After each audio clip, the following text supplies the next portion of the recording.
Hello everyone, welcome to by Kalyani academy.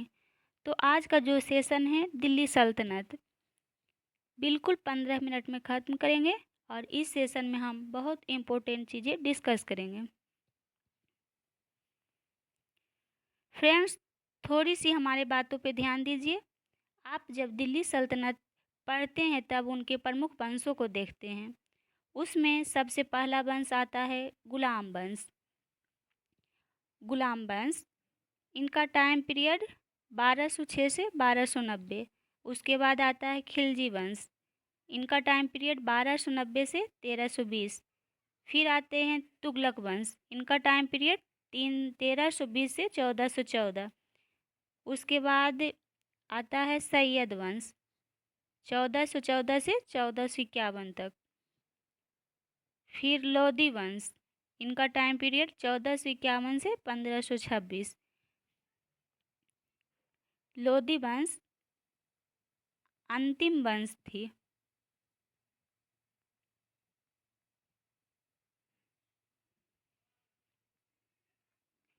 आप दिल्ली सल्तनत में 5 डायनेस्टी को पढ़ने जा रहे हैं, ठीक। दिल्ली सल्तनत,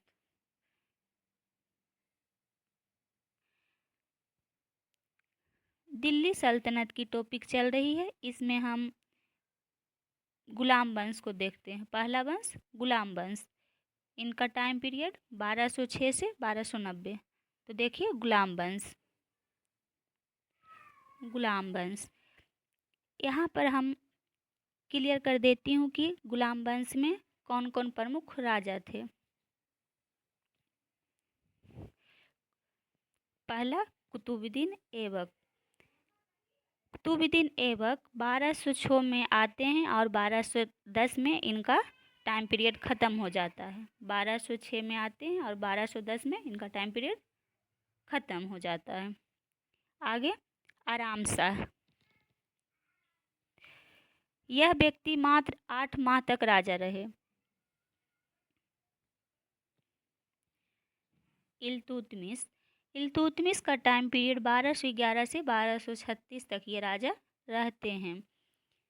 फिर है रुकनद्दीन फिरोज, रुकनद्दीन फिरोज, ये भी मात्र 9 माह तक राजा रहे। आगे रजिया सुल्तान, इनका टाइम पीरियड 1236 से 1240 तक।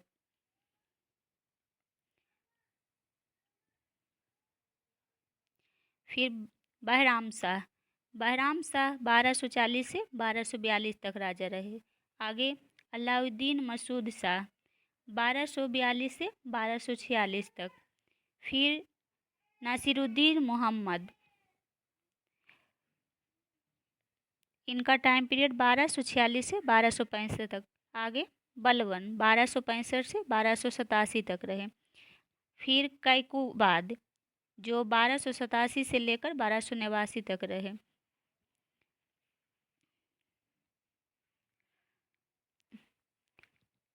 फिर क्यूमर्स, जो 1289 से लेकर 1290 तक रहे। देखिए हमने इतने राजाओं का नाम बताए हैं, इसे याद रखिएगा।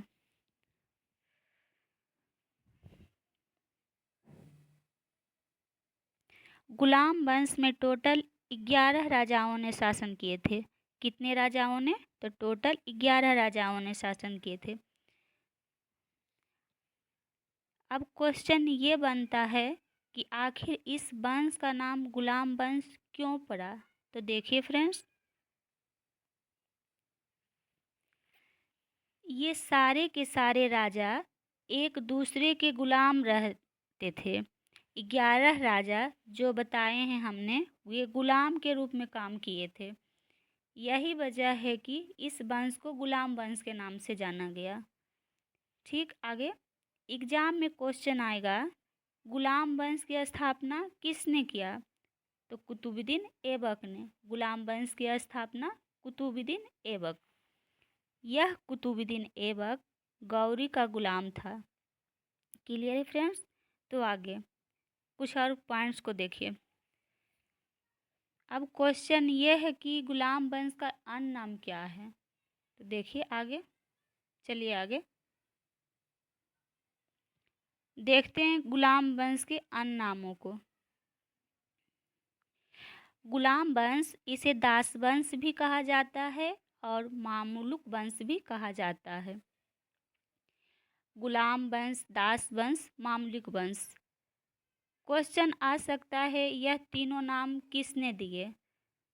गुलाम वंश, दास वंश, मामुलुक वंश, ये तीनों नाम किसने दिए? तो प्रोफेसर हबीबुल्लाह साहब ने दिए थे।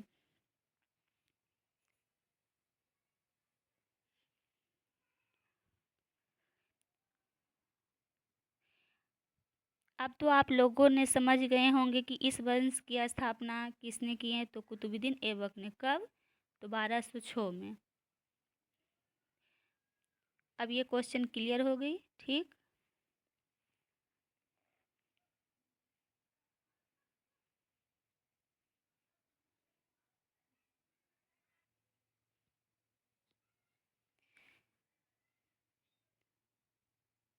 कुतुबुद्दीन ऐबक को इतिहासकार के बारे में जानकारी कहाँ से मिलता है?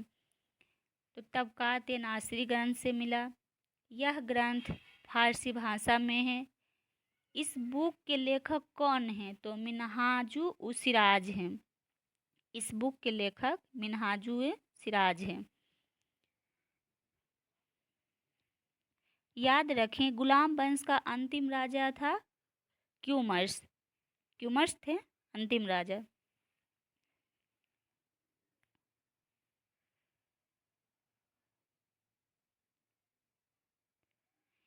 एक और किताब है ताजुल मासिर ग्रंथ।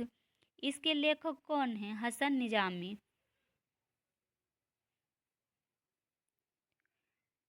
अब चलिए आगे। कुतुबुद्दीन ऐबक। कुतुबुद्दीन ऐबक गौरी के गुलाम बनने से पहले मिसापुर एक जगह है, वहाँ अफ़गानिस्तान में पड़ता है, वहाँ का राजा फरुखुद्दीन अब्दुल अजीज़ तुर्की के गुलाम था।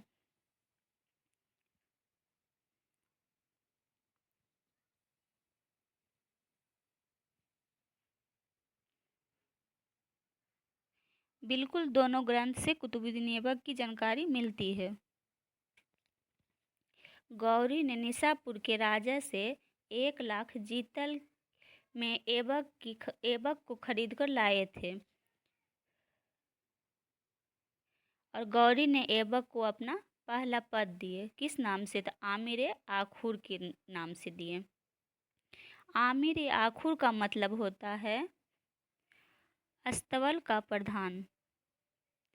ऐबक शब्द का अर्थ होता है चंद्रमा का देवता।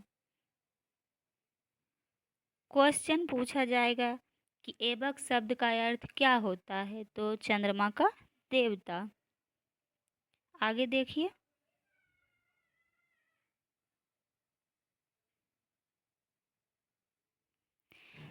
ऐबक की राजधानी लाहौर थी और ऐबक ने सेना का मुख्यालय इंद्रप्रस्थ को बनाया।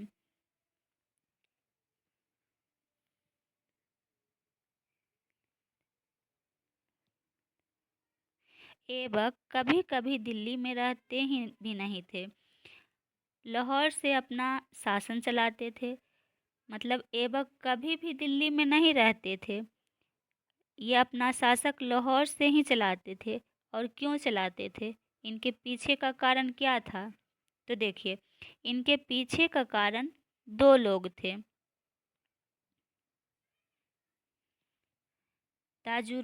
ताजुद्दीन एल्दौज और नासिरुद्दीन कुबाचा। इन्हीं दोनों के डर से अपना शासन लाहौर से चलाते थे।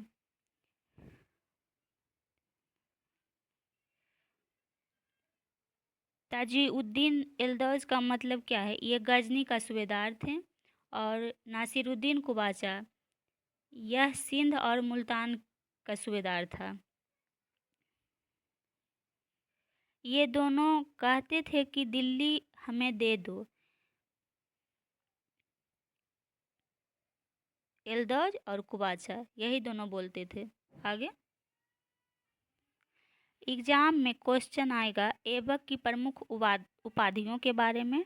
तो देखिए इनकी प्रमुख उपाधियाँ।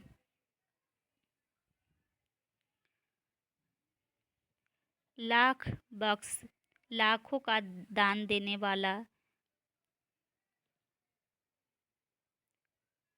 पीला बख्श, हाथी का सवारी करने वाला।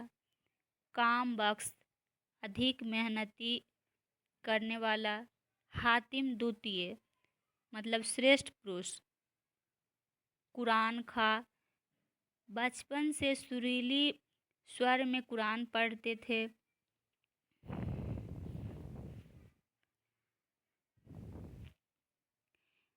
आगे लाख बख्श, पीला बख्श, काम बख्श, हातिम द्वितीय, कुरान खा, मलिक एवं शिल्पकार, ये सब उपाधियां ऐबक ने लिए थे। इतनी सारी उपाधियां ऐबक ने 6 उपाधियों को लिए थे। कितने उपाधियों के? तो 6 उपाधियों को लिए थे। और हमने 6 उपाधियों को मतलब बता दिए हैं। ठीक, आगे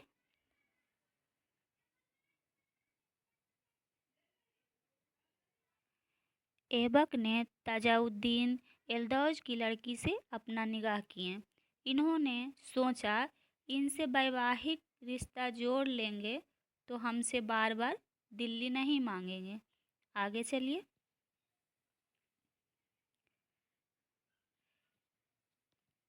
ऐबक ने नासिरुद्दीन कुबाचा से अपने बहन का निकाह किया। आगे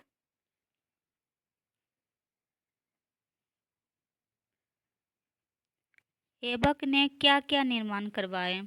तो देखिए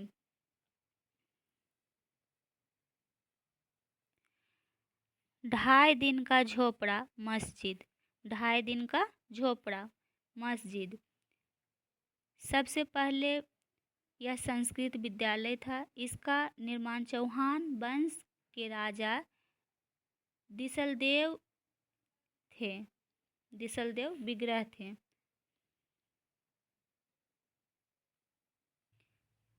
राजा बिसलदेव या विग्रह राज फोर्थ ने 1153 में करवाए थे, लेकिन 1192 में ऐबक ने इसे तोड़कर मस्जिद बनवा दिए।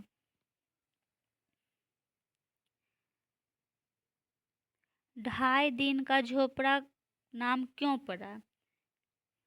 इसलिए नाम पड़ा क्योंकि यह 2.5 दिन में बनकर तैयार हुआ।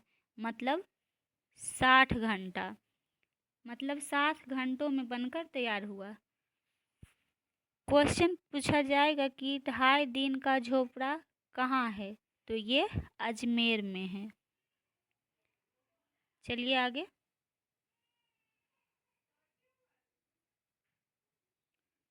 कुबत उल इस्लाम मस्जिद कहाँ है? तो ये दिल्ली में है। भारत में तुर्कों द्वारा मुसलमानों द्वारा बनाया गया यह पहला मस्जिद था। मस्जिद बनने से पहले 27वां जैन विष्णु मंदिर था। 1192 में ऐबक ने इसे तोड़कर मस्जिद बनवा दिए। यह मस्जिद 121 फीट लंबा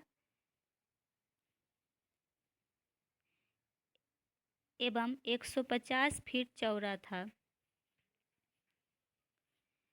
इस मस्जिद के प्रांगण को 2 गुना इल्तुतमिश ने करवाया। कब? 1230 में। इंडो इस्लामिक शैली से बना भारत का पहला मस्जिद था।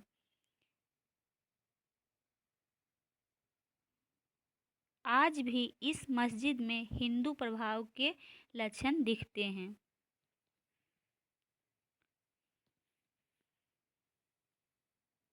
ठीक,